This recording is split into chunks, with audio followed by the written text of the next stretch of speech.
Hi there. My name is Teresa Day-Fickel, and I'm a Tarrant County Master Gardener.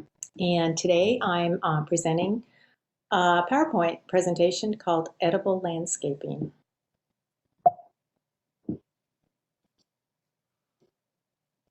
So Tarrant County Master Gardeners partner with the Tarrant Regional Water District to encourage water conservation, and we have a short video we would like to share with you before we move on to the presentation.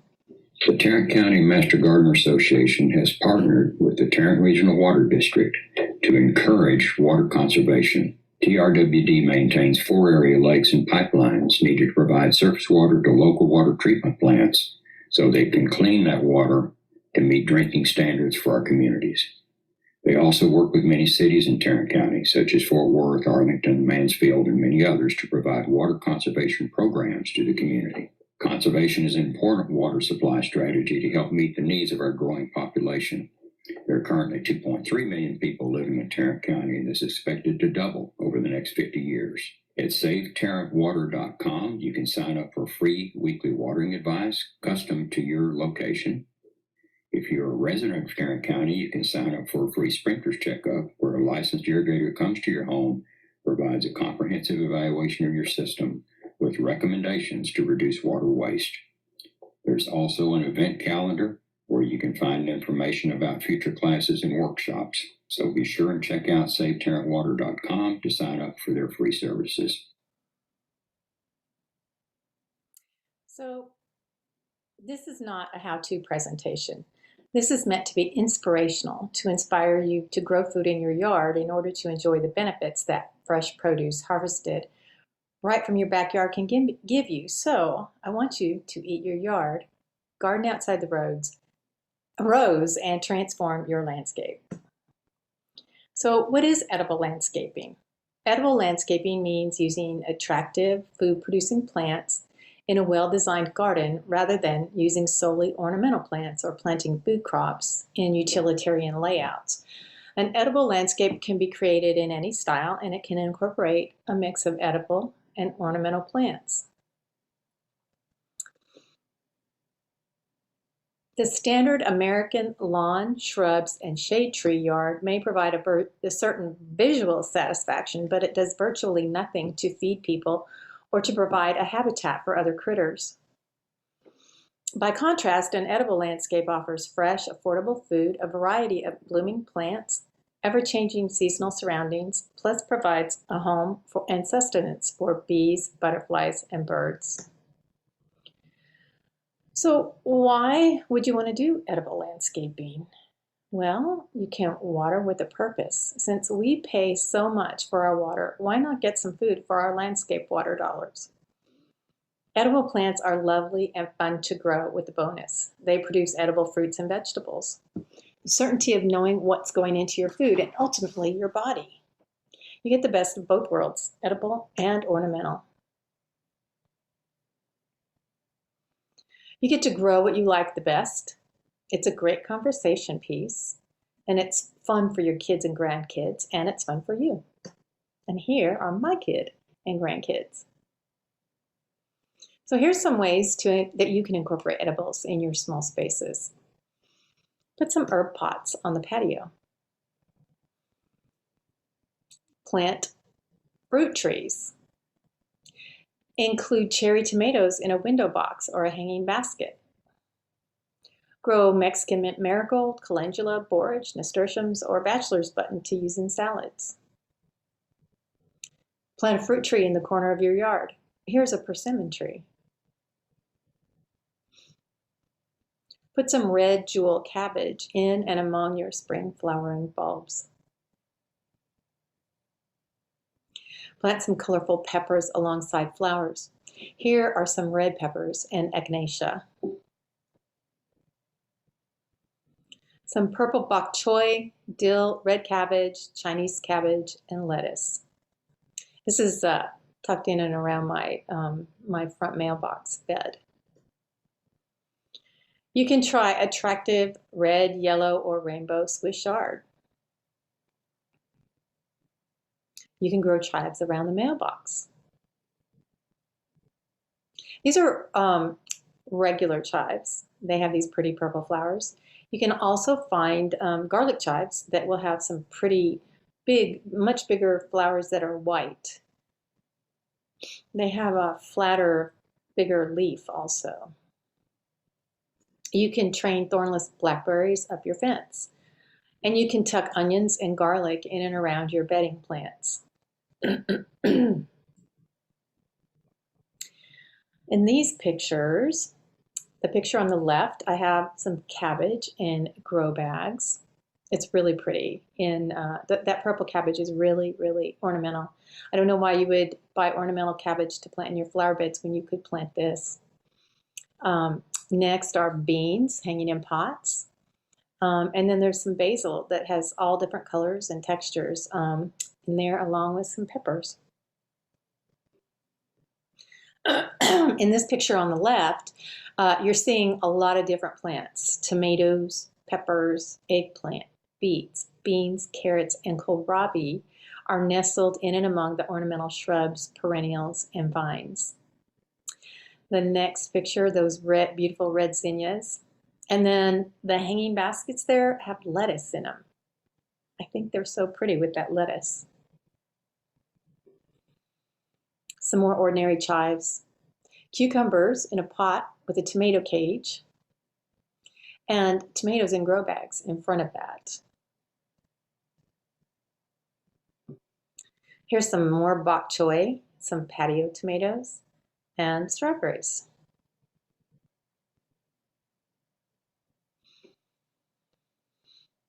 The picture on the left are beans. On the top right are beans and cabbage with flowers and grow bags in the front. The beans are going to grow up the trellis and provide shade for some lettuce that I have planted behind the trellis.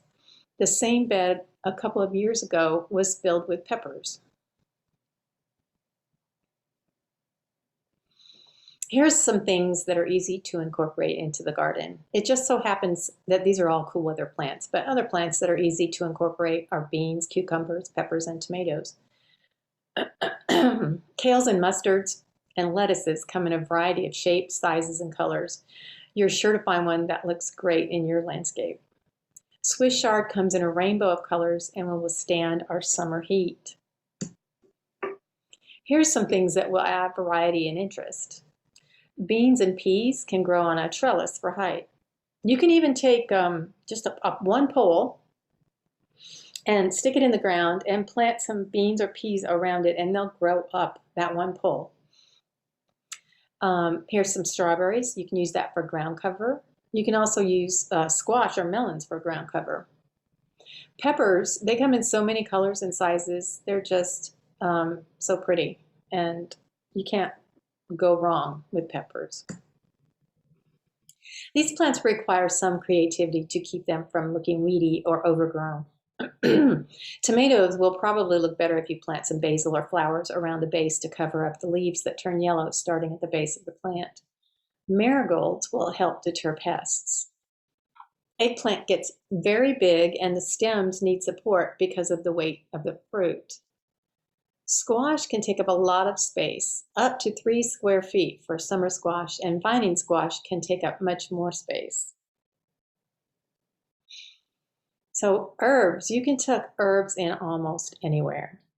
So here you see some basil. It comes in many flavors and colors, heights. Sage has texture, color, and variety. Some sages bloom, some don't. You can do thyme. It has small leaves, and it's very close to the ground usually. And it looks really nice with some small flowered annuals. In this picture, it looks like there's some alyssum in there, some sweet alyssum. So edible flowers, starting at the top left, Mexican mint marigold has a licorice flavor, and it's a successful stand-in for French tarragon. It's also known as Mexican tarragon. Calendula's flavors range from spicy to bitter, tangy to peppery. The taste resembles saffron. It's also known as poor man's saffron. Borage has a mild cucumber flavor that some describe as a sweet honey taste, and it's mildly salty. Nasturtium flowers have a peppery flavor, and leaves are citrusy and peppery. Bachelor button, cornflower, it's also known as cornflower, adds a very mild cucumber, raw green bean flavor to dishes. And man, you put these in your salad and it's just going to really pop. So here's some perennials for the life of ease. So you can set it and forget it. Here's a list of some perennial herbs that you can plant. And I've grown all of these except for the horseradish. Excuse me. Lavender is, some people find it difficult to grow, but what I've found is if you ignore it and don't water it and leave it alone, it will do great. Here are some pictures in the left.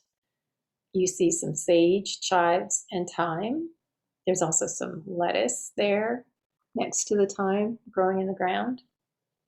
The top right is oregano, and the bottom right is, there's a pot there with some rosemary growing in it. So here's some perennial fruits, nuts, and vegetables that you could grow. There's a lot of choices here that you can pick from. This is, all three of these pictures are asparagus. The first picture on the left is in the summer after you've harvested the spring crop, which you see in the top right. You let some of those grow and they grow into this beautiful fern. It's big, it takes up a lot of space. And once you plant it, it's hard to get out. So make sure you put it somewhere where you really want it to stay for a long time, because this plant will last 15 to 20 years in your landscape. Artichokes are on the left. They're beautiful, but they also take up a lot of space. My artichokes survived the 0-degree temperatures without being covered. I was really surprised. Blackberries are always nice. You can get thornless blackberries for your landscape, so your grandkids or your kids won't get bitten by it. And there on the bottom right is a fig tree in a self-watering container. So here you have a pecan tree, some grapes on an arbor, and a persimmon tree. So here's some pictures from my edible landscape. So there's some tomatoes and beans in the top left picture. The right-hand side is Mexican mint marigold. And on the bottom left is, I have some herbs. There's marjoram, thyme, winter savory, and basil that I planted in that space. This is Chinese cabbage going to flower. So it's beautiful when it goes to seed, when it goes to flower, and then it goes to seed. The bees love the flowers of the cabbages. And then, of course, I had to include my friend, the yellow garden spider, in here. Here's some celery in a grow bag and some snow peas in a hanging basket. Here's kale, collards, and cabbage, and there's broccoli in front of this bed. And here's the broccoli. And these are earth boxes that I have them growing in.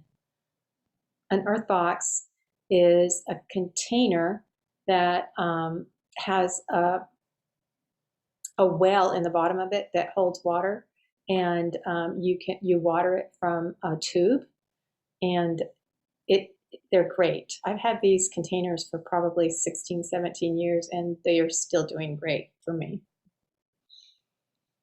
So here's some arugula going to seed, and some purple mini broccoli.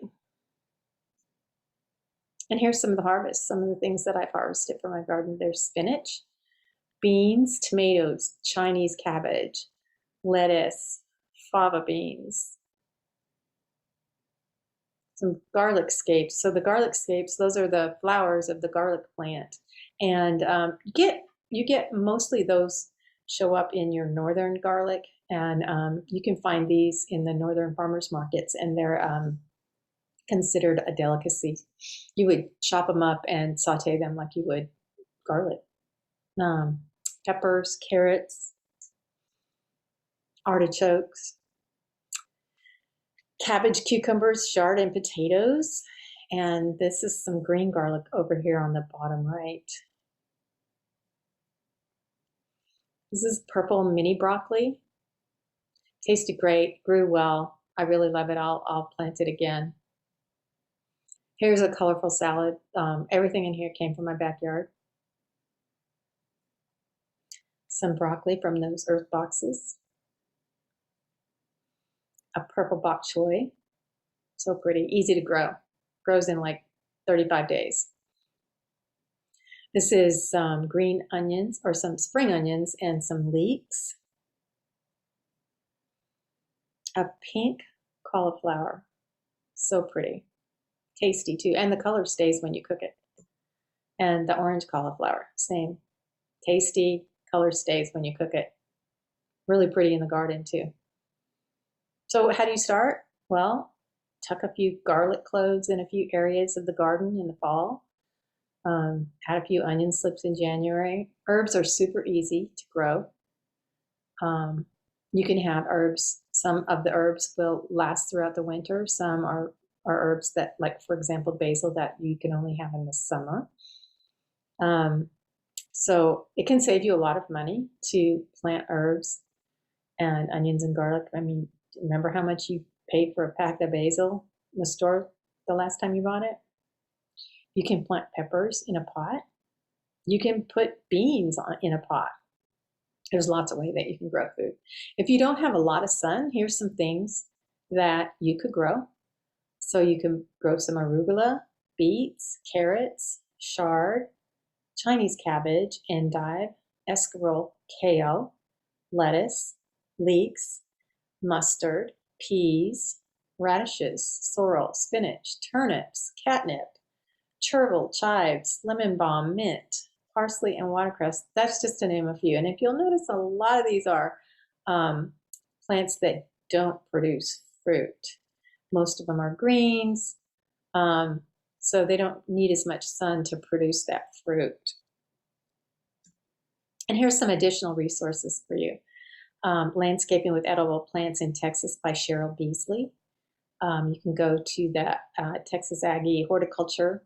They have a publication called Edible Landscape. Rosalind Creasy has a website, Edible Landscaping Basics. It's very helpful. And Mother Earth Living has something called Eat Your Yard Edible Landscape. And it's very helpful too. So that's all I have. I hope you enjoyed it.